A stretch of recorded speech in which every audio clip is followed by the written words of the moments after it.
사람마다 책을 읽는 방식이 다릅니다. 내 경우에는 비즈니스 분야의 책을 이런 방식으로 읽습니다. 우선 목차와 서문 그리고 후기를 읽지요. 그 다음 첫 번째 챕터나 나에게 특별히 관심이 가는 챕터를 우선적으로 읽고요. 이렇게 읽게 되면 내가 이 책을 전부 읽을지 말지가 어느 정도 판단이 됩니다. 읽을 만하다고 판단되면 책 전체를 제대로 읽고 별 도움이 되지 않는다고 생각이 들면 다른 책으로 관심을 돌리지요. 제한된 시간에 많은 책을 봐야 하므로 이런 방식의 책 읽기가 나에게는 효율적입니다.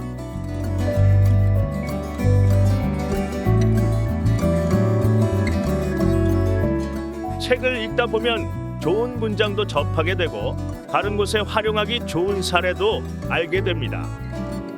그럴 때 제대로 기록해 놓지 않으면 정작 필요할 때 그 문장과 사례를 찾을 수가 없어 허둥대곤 하죠. 어떤 책에 어떤 페이지에 그 내용이 있는지 모두를 기억할 수는 없습니다. 그래서 나는 책을 읽고 나면 반드시 파워포인트 한 장으로 간단히 정리를 해놓습니다. 책에 있는 사례 모두를 적으려면 분량이 많아져 부담되기 때문에 사례의 핵심과 해당 책의 페이지만 적어 놓습니다. 나중에 필요할 때 그 책을 다시 찾아서 메모한 대로 체크하면 되기 때문이지요. 그리고 여력이 되면 해당 사례와 관련된 것을 인터넷에서 찾아서 문서에 링크를 걸어둡니다. 이렇게 파워포인트 장표가 차곡차곡 쌓이면 나중에 필요한 내용을 찾아보기도 무척 쉬워지죠.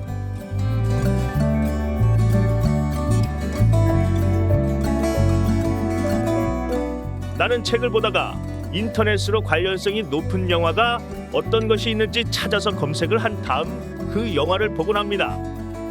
영화를 보면 책에서 희미하게 잡힌 내용이 훨씬 생동감 있게 와 닿아요. 항상 책과 딱 맞는 영화가 있는 것은 아니지만 고전 세계 문학의 경우에는 대부분 연관 영화가 있습니다.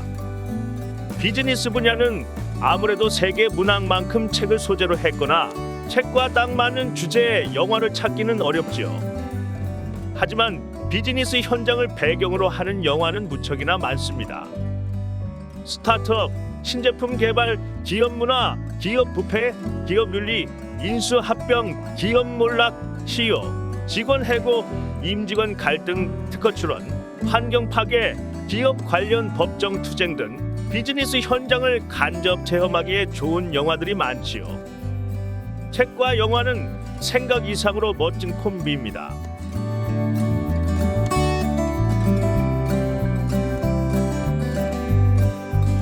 나는 온라인 서점도 자주 둘러보지만 특히 오프라인 서점을 더 자주 가고 도서관에도 자주 갑니다. 나는 업무상 한 분야의 책을 많이 봐야 하므로 주제가 비슷한 책들이 몰려있는 공간을 좋아하죠. 그래서 집에서 멀지 않은 곳에 있는 남산 도서관과 서울 도서관을 자주 이용합니다. 도서관의 특정 섹션에 가면 특정 주제의 책들이 많아 이 책 저 책 둘러보기가 좋아요. 더구나 국공립도서관에는 최근 책뿐만 아니라 예전 책들도 많고 보존 서고도 있어서 사서에게 신청만 하면 예전 책들을 얼마든지 볼 수 있지요. 나에게는 도서관 이용은 책을 보는 데 있어 필수적인 습관입니다.